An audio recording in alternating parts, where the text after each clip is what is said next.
There we go. That's the live one.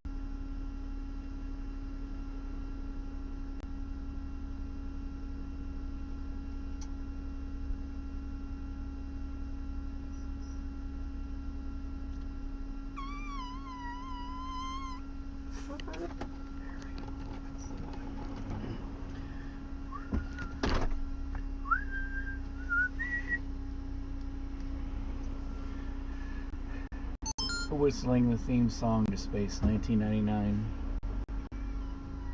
I'm sure many people don't remember that show.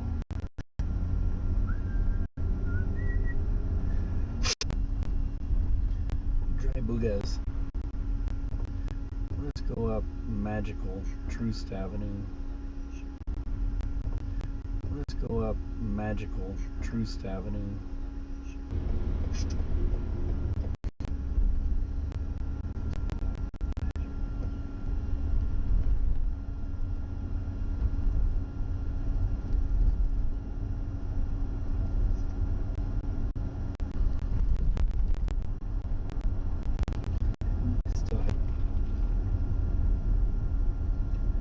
57 degrees according to the Kansas City School District thermometer.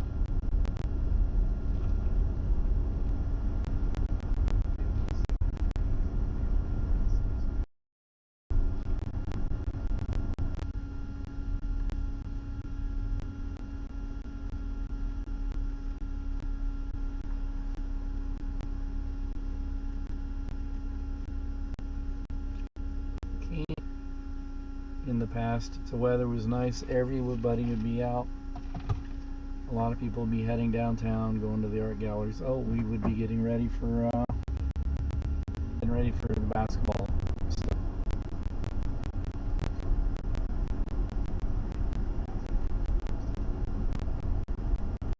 Pretty neat investment in the urban core.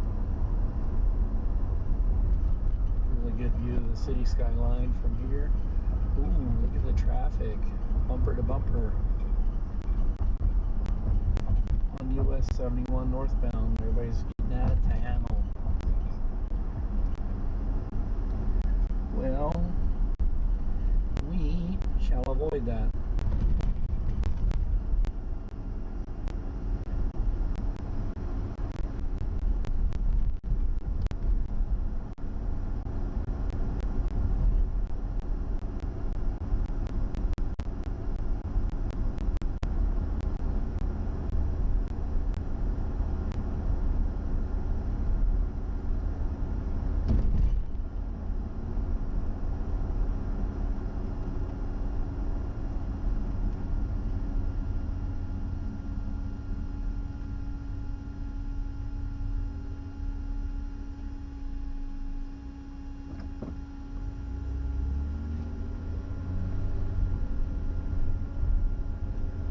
This truck looks like it's about to dump pallets on top of us at any moment.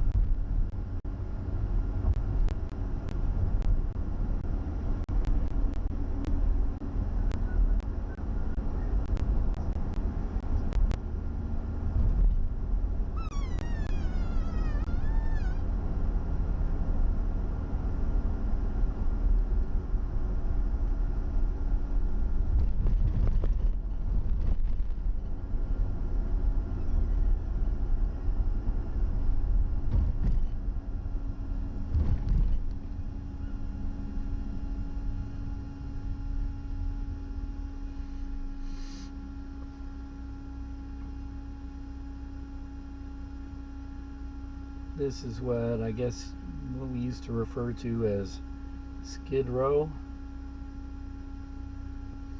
This is a lot of light industrial, but there's all homeless shelters and Christian. Unfortunately, there's a lot of people who are addicted to things out here. There's a park over that way. The police kind of refer to it as Jurassic Park. It's sort of a needle park, really. A lot of heavy drug use. I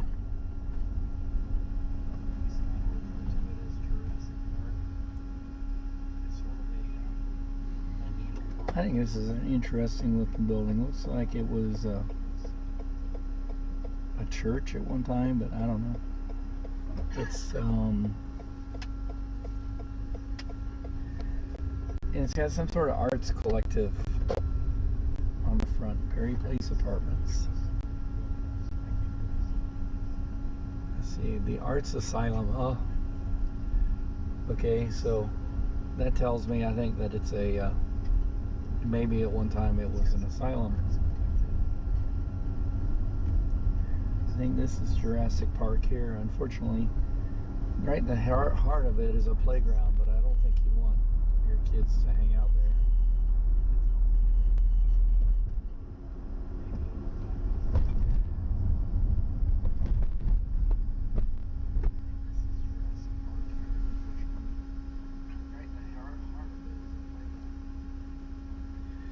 If you can hear a slight echo, it's because I have the volume turned up on my playback. You can actually hear how much of a delay I have. It's a couple seconds.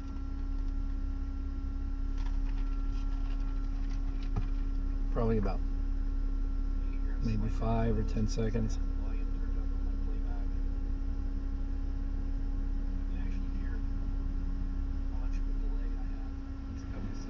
You know, for the most part, a delay isn't bad if it's allowing the stream to be pretty good quality.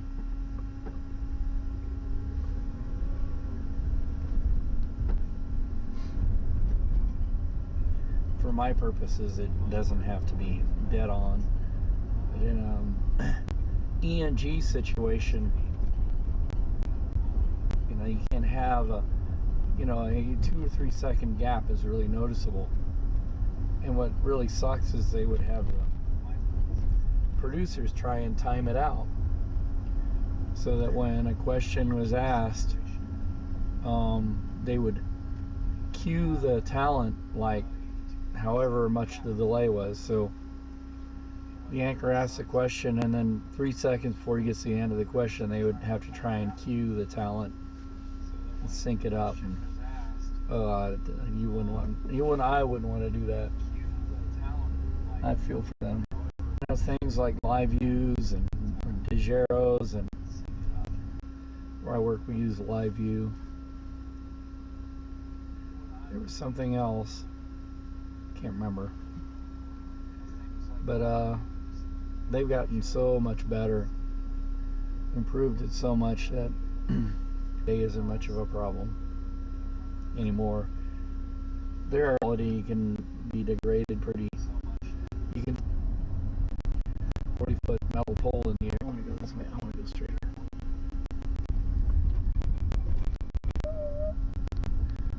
Yeah, and there's skywalks, buildings up north, and colder climates have them.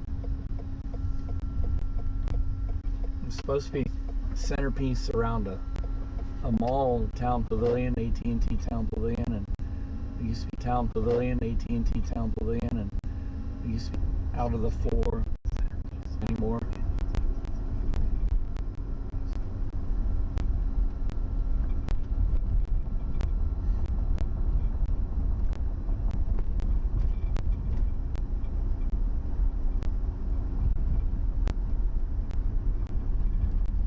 Back on Delaware. If I do this right, I won't have to deal with the bumper to bumper traffic, but I don't know, probably up here it's not bad anymore.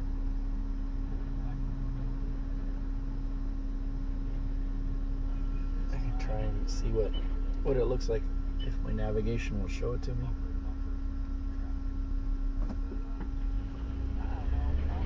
Sometimes here you get people who are in the turn lane they don't intend to be, and they kind of lost, and they go straight, and it almost nearly causes in the parking lot. I wonder if they're hanging out in there, and if they are,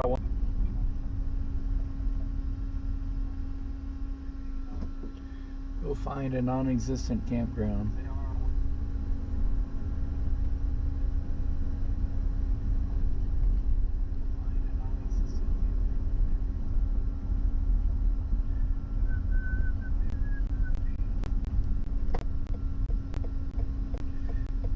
Still whistling that 1999 theme song. Not the song by Prince, and not the revised 1999's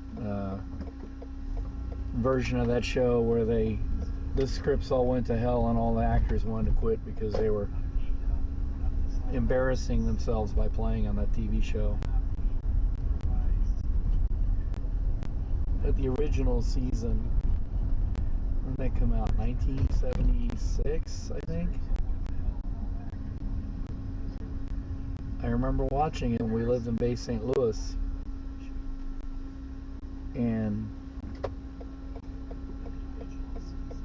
I remember it started having problems. It wasn't coming on as frequently, and I'd sit and wait for it, and of course they would never tell you back then if your show was going to come on or not.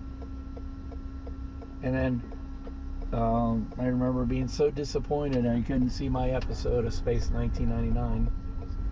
And then this new show came on like right after, and I started watching that one too. I liked it a lot. Perhaps you've heard of it, The Muppet Show. Muppet Show came on right after Space 1999. And I was like, what's this? Because I remember seeing the Muppets on Sesame Street, and then, look at that erosion up there. Could do something about that. And the Muppet Show is pretty humorous. I was like, wow, they made a whole show out of just the Muppets on Sesame Street. Kermit the Frog, and a new character, Miss Piggy, and White Sesame Street Kitty kind of thing, like the rock and roll band. Criticized the show.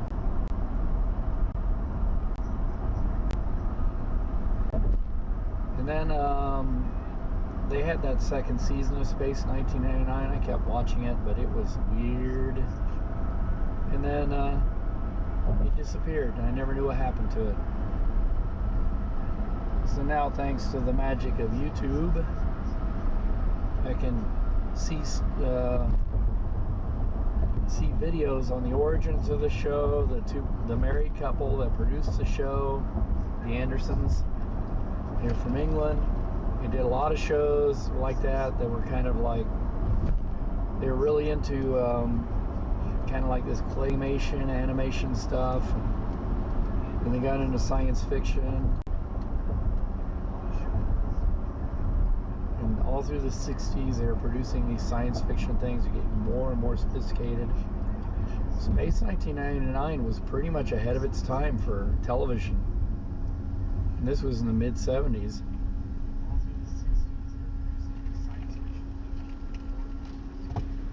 And I remember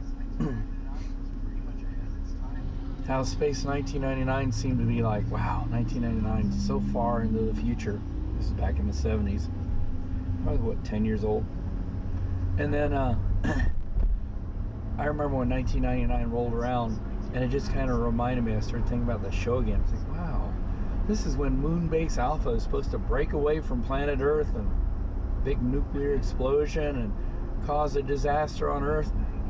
And I was like, we don't have anything near a moon base or Eagle spaceships.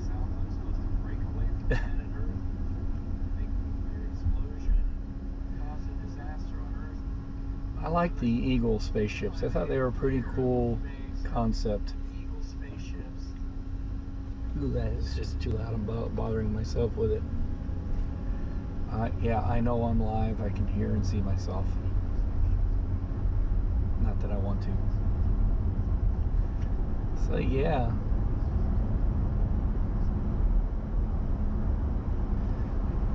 Should I do the Jefferson Highway? That's one way to avoid traffic.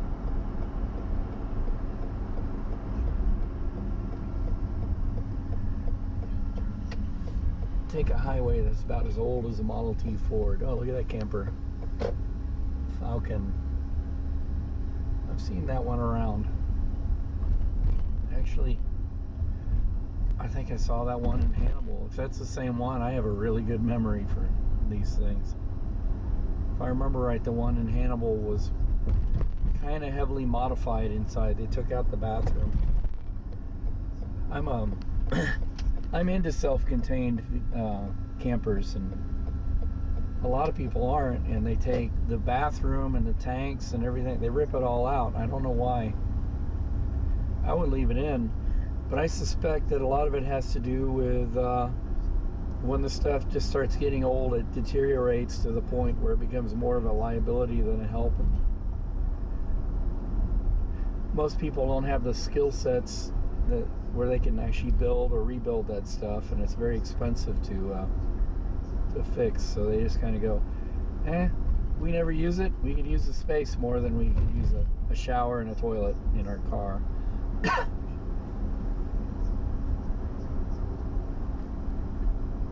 I'm still recovering from this has nothing to do with beer fluenza or anything.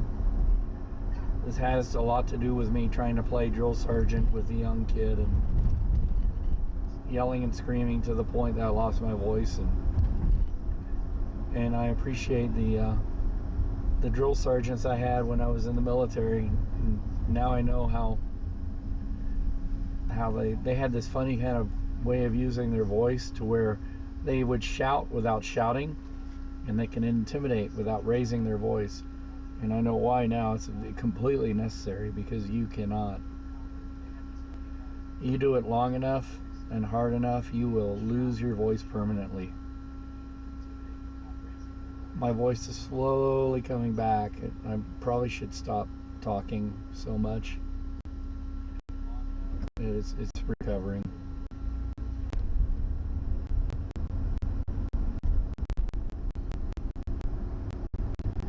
You can drive through it on, like today, and it looks interesting.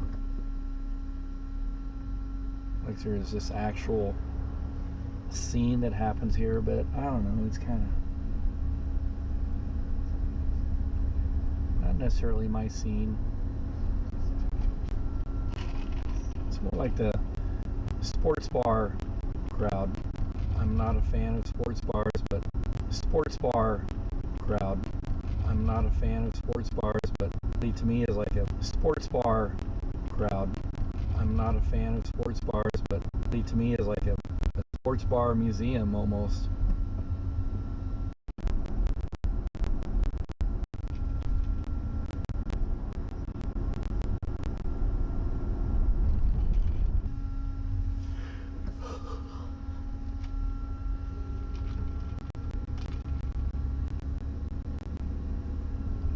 I believe that those are fully self-contained. I could be wrong.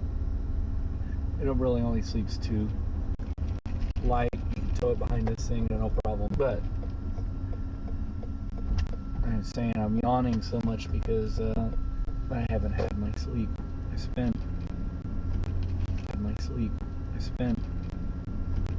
got my stuff. Got the real ID and number have been redacted. People are so afraid of privacy, and I'm like, it was amazing, and nothing had my social security number on it except my passport, and I think my voter ID card. I need to check that, because maybe that doesn't have it either. And I don't think my driver's license has my my social security card.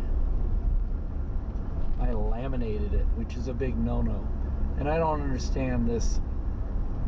Here's this card you have to carry around with you and use to identify yourself, though it says not for identification purposes, but you're asked for it all the time. And then it says, do not laminate. And it's just a thin piece of paper. They need to come up with a new social security card design where it's made from something more durable than paper.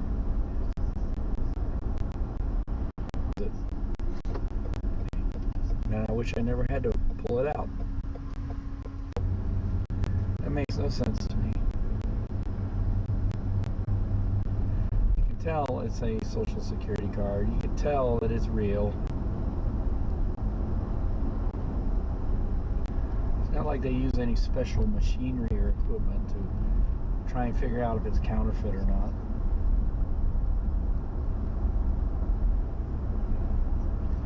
And that's such a crazy system anyway.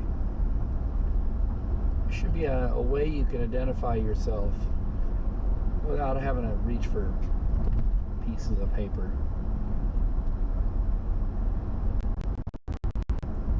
Or misplace them, or we'll be in a world of crazy hurt.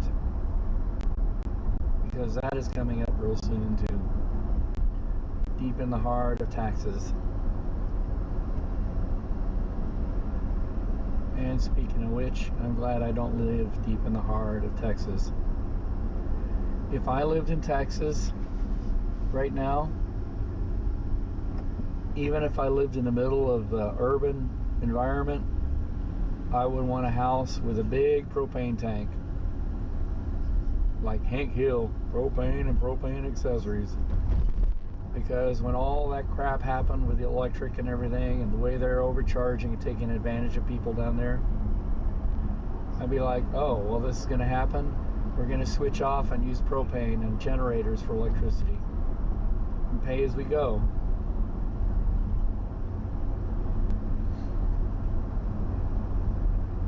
You know, people are like, oh, these people down there, they're so weak, they need a socialist government to protect them. I'm like, no, it's not about weakness or strength. The weakness is in the system. We design these systems. We aren't beholden to feudal overlord, feudal corporate overlords. And I don't mean to sound like a hippie or anything, but it's really true, and it's ridiculous when these people could take advantage in that way. That's why we have regulatory oversight of these large utilities.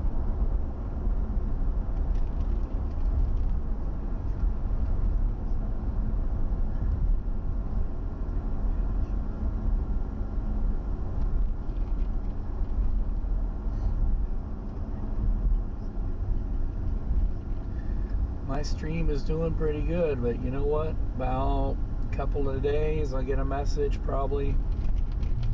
You're reaching your usage cap of data. If you exceed your usage cap, we'll have to, you might find that your data speeds will slow during peak usage times. In other words, there's a cap, and then they'll put brakes on my speed to where I could hardly even get access to the internet at all at times.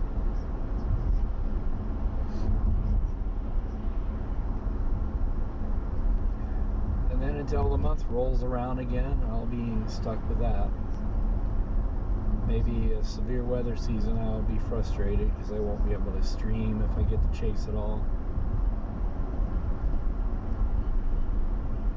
I gotta be careful in chasing too. I can't take this car into a hailstorm.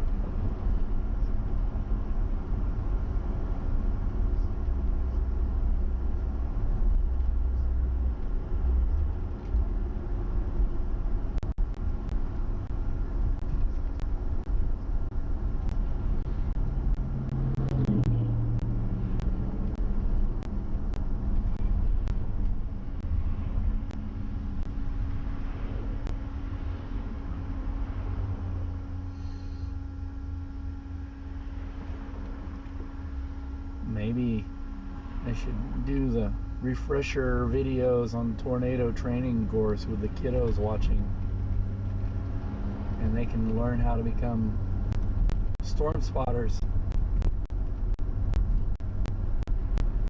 Can't SLCs that create severe, and you'll see like, but then I see a tornado and the sirens go off and the weather service is like going, what?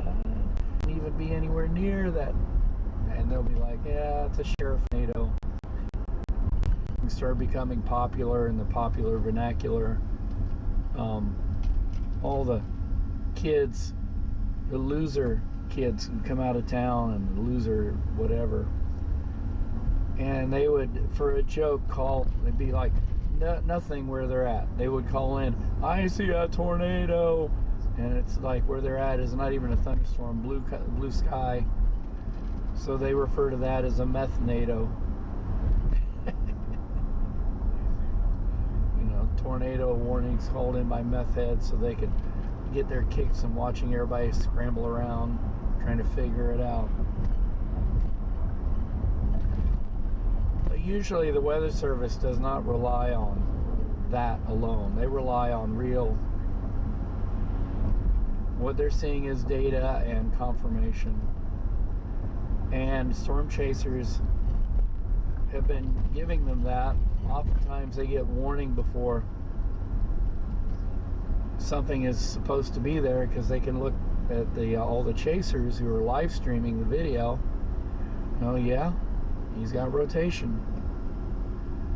Our radar is not quite showing it yet, but you know, the radar data could be old.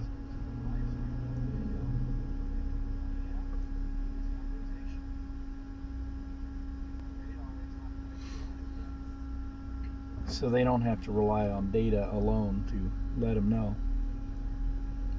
And there's enough people who've made it their hobby and they're actually performing a service. And then there's enough people out there who are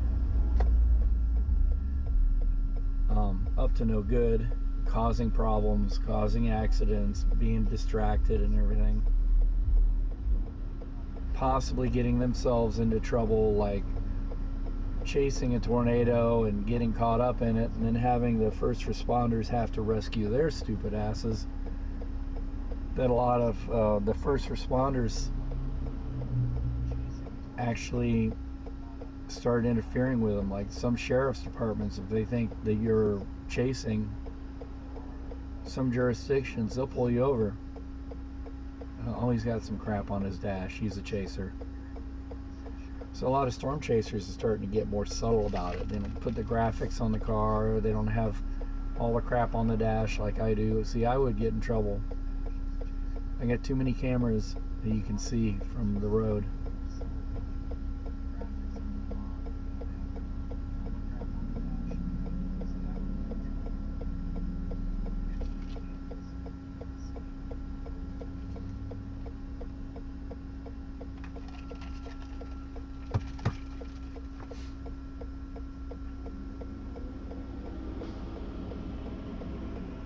I'm a little late. The kiddos will already be home by the time I get there.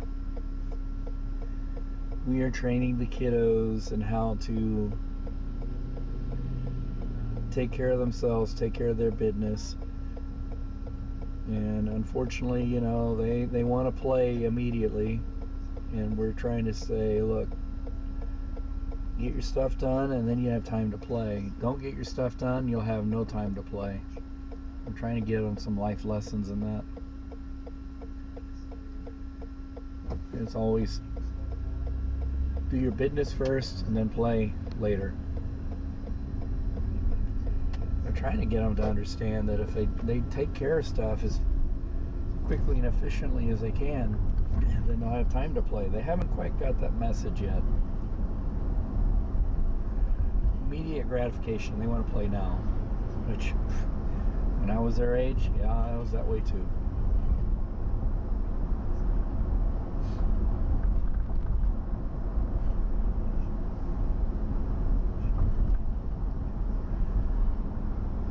It's a beautiful day. It's, according to my thermometer, is 57 degrees Fahrenheit, which is just a little bit below comfortable.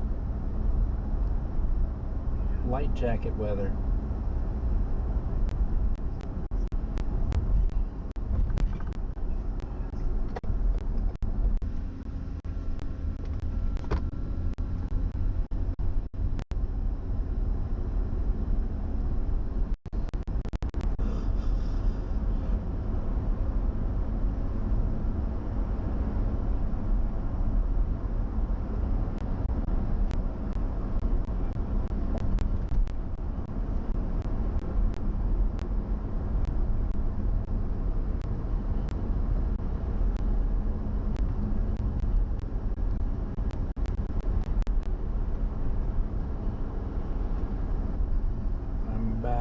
barely.